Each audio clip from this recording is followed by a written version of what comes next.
anthologies so far that I've spoken about this Halloween season. Little upset about that for myself because there's like a tremendously awesome amount of anthology films out there. I had mentioned VHS in my entry for Siren. I did do an entry for Trick or Treat, which is an anthology type film, and it's just like horror is the genre for anthologies. I don't think I really see many anthology type films told outside of the horror genre. So it's odd for me to have not really spoken about any this year, especially with the fact that I've watched two so far this season. You know, I've said numerous times that I always go back to things that are tried and true, and one of them is this Tales from the Darkside.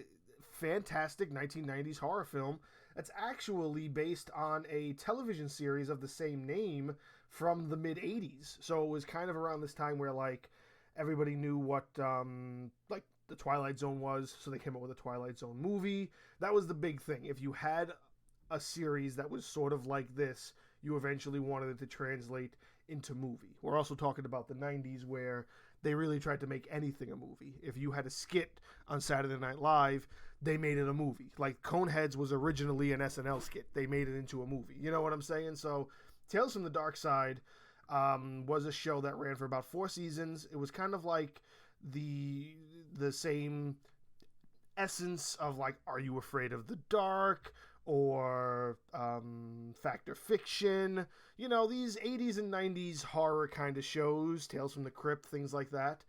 But I believe this was a little bit more drawn back because I think it was on like a regular network television show, so it couldn't be as gory or as had to be a little bit PG is what I'm trying to say. So like it was on like CBS and stuff, so they really couldn't go full throttle. But then they came out with the film, and the film went all out, and they did kind of a lot of what they really wanted to do. This also has a small like comedy genre attached to it because it does have a few comedy elements. Simply because it is still based on a CBS show that probably had a lot of comedy attached to it as well. But it is a grouping of really good stories. You know, it intros on this like suburban styled housewife in this big mansion who has this little boy locked up in a cage. He's reading stories out of a book titled Tales from the Darkside. And what he's doing is he's prolonging this woman trying to cook him and eat him by reading her stories from the book. And he reads her 3 stories. The first story is called Lot 249. Lot 249 is a story that stars, which, again, by the way, this is 90s. So you're talking, this is young premier actors that are in this film. Christian Slater, Steve Buscemi, Julianne Moore, Deborah Harry, James Remar, William Hickey. Like, this has a lot of 90s people that we all know and people that grew to be really big actors moving forward. And I'm not going to say this was like their movie that brought them into the limelight. I'm just saying, like, this was a film that had some big name actors in it for that point in time. So Lot 249 stars Steve Buscemi, Christian Slater, Julianne Moore. Steve Buscemi plays this college student who is in lines with this other guy to get this grant. This other guy is friends with the Christian Slater character. Christian Slater's character learns that his friend cheated to win the grant, and Steve Buscemi was jealous because Steve Buscemi actually does the work. You know, this is college level stuff. They're trying to get money so they can push for grants for things they want to do and, you know, stay in college and make names for themselves. He's kind of just cheating his way through while Steve Buscemi is actually doing the work. And Lot 249 is this special antique that he gets shipped in that turns out to be this mummy. And this mummy has this scroll that allows him to control it to do the things he wants. And what he wants is revenge on the people that he knows has wronged him. So he sends it after the best friend of Christian Slater, and he also sends it after his sister, who's dating this best friend, played by Julianne Moore, and he murders the 2 of them. Well, Steve Buscemi doesn't. The mummy that's being controlled by Steve Buscemi murders his 2 friends. Christian Slater learns this, kidnaps Steve Buscemi, and is like, show me how you control it. And he kind of dismantles the mummy, takes the scroll, burns the scroll, and says, "This is never going to happen again, and I never want to see you in this building again. You know, I can't prove that it was you, but and no one's going to believe me, but you know, I'm going to make sure you can never do it again, and you got to leave." So as he's leaving, he learns that he burned the wrong scroll, but there's no mummy. However, he can still use the scroll on the victims that the mummy has killed. So then he sends his dead sister and friend after Christian Slater to kill him. And that's the story of Lot 249. Not the best of the three. There's definitely a better story, but that's later on down the line. And then it jumps back to the kid who's trying to convince the woman not to eat him. And then he hops back into another story called Cat from Hell. It's hard for me to say that this isn't like the dumbest of them all because it's written by Stephen King. It's out of the three, it's definitely my least favorite, simply because the story is really bad, simply because it doesn't really make any sense. This multi-billion-dollar pharmaceutical owner hires this hitman to kill this cat who's murdering people in the house. And of course, it's like true, the cat is murdering people in the house, but it's just so like coincidental. And the murders just look so bad, and the hitman's like, "You're gonna pay me $100,000 to kill a cat," and he's like, "Don't underestimate the cat." And of course, he underestimates the cat.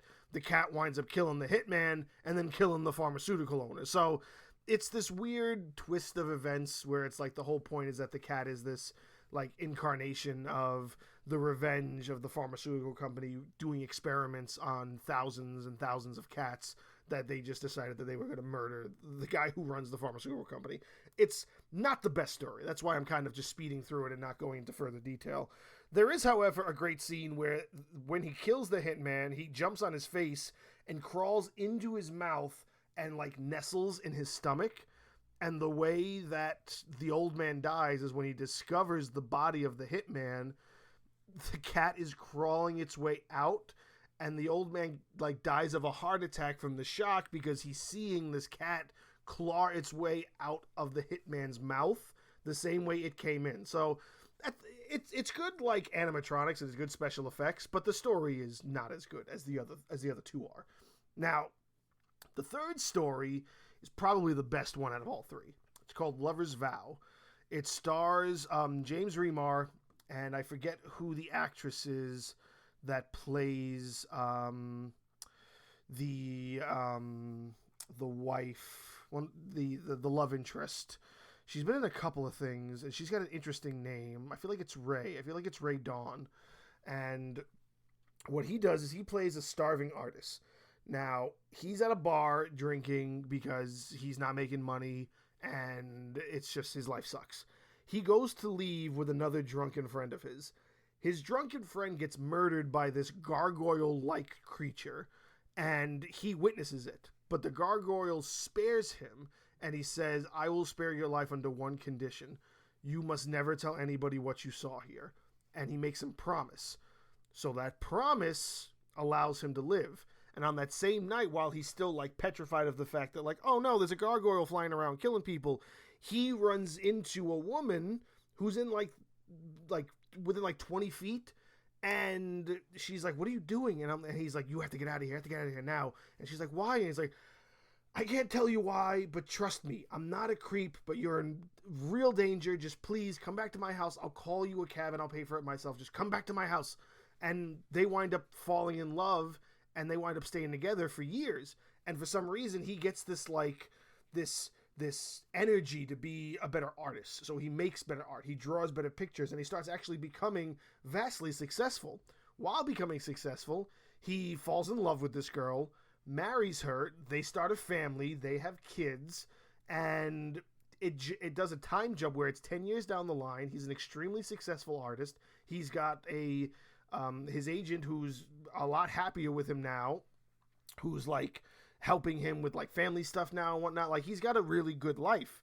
And he tries to give this gift to his wife, and his wife's like, "You really can't give me anything that I don't already have." And he's like, "Well, I can give you something." And he shows her I think it's an image or it's a statue of the creature that he made the night he saw it. And she's like, "What's this?" And he's like, "Well, I never told you what happened the night we met 10 years ago, and this is what happened." And he explains to her the gargoyle, the death, and all that stuff. And she kind of just stares at him and she screams, "You promised you'd never tell!" And then she starts transforming into the gargoyle. And like this whole time, the whole point of the promise was that the gargoyle creature could be human and live a normal life. But no, when he breaks the promise, it breaks the spell, turns her back into a gargoyle. She kills the artist. Her kids turn into gargoyles, and she flies them up out of the out of their like building. And then the next scene you see them, they're positioned on like a roof, like gargoyles like are on the top of buildings, but they're made of stone. That to me is the best story of the three that are portrayed in this film. Even so, the fact that Rae Dawn Chong, that's her name, Rae Dawn Chong, she plays the love interest in that. So that's my favorite of the three stories. Then it jumps back into the kid and the woman who's trying to eat them. Now, mind you, the kid is, of course, his name is Timmy. Little Timmy gets trapped by the witch. That's played by Matthew Lawrence, a very young Matthew Lawrence. Again, this is 1990, so he's super young in this film. So he can't convince the lady to not want to cook him, and she finally opens the cage, and he winds up pushing her into like these needles that she has to try to like, you know, sew him up like a turkey. And she gets stabbed in the back, and she drops the keys. He undoes the latches, pushes her into the oven, and then she cooks herself while he escapes. So it's typical anthology fashion to have a story that's around the other stories. And even though there's only three, this is just a 90s film that's just a good revisit for anybody who's never seen it. And it's actually caused me to sit here and think, you know, I don't think I remember much about the show either, being that the show is that old and it was 4 seasons, and I don't remember much from it. So I'm actually going to go and really dig into the show for a little bit to see if that was entertaining, if any of the stories overlap, or if these stories were unique to the film. Because even being unique to the film, like you had the Cat from Hell was written by Stephen King. The screenplay for the entire thing was done by George A. Romero. Lot 249 was also written, I believe it's an older tale written by Arthur Doyle, who's a Scottish writer, but I believe this is just a depiction of a story he wrote that they turned into this film, this portion of the film, kind of like a modernized version of something he wrote. And then I believe that if that's Lot 249 and if Stephen King, Lover's Vow must be George R. Romero. So that's where you kind of get the feel of who wrote what and why it kind of drifts into these different directions, which is also why you gotta love anthologies, because it shows those different, you know, artist directions and where they want to go with these films. To me, I think it's a great film to revisit, especially if you love anthologies. And once I'm done with the show, maybe I'll do a completely separate entry just for the show itself, just to see, like, you know, if there's any comparison, if it's even worth a revisit, being that this by itself is a 30-year-old film, and I'm talking like a 35, 40-year-old show now that may or may not be worth it. But to me, the movie's worth it. The movie's a lot of fun.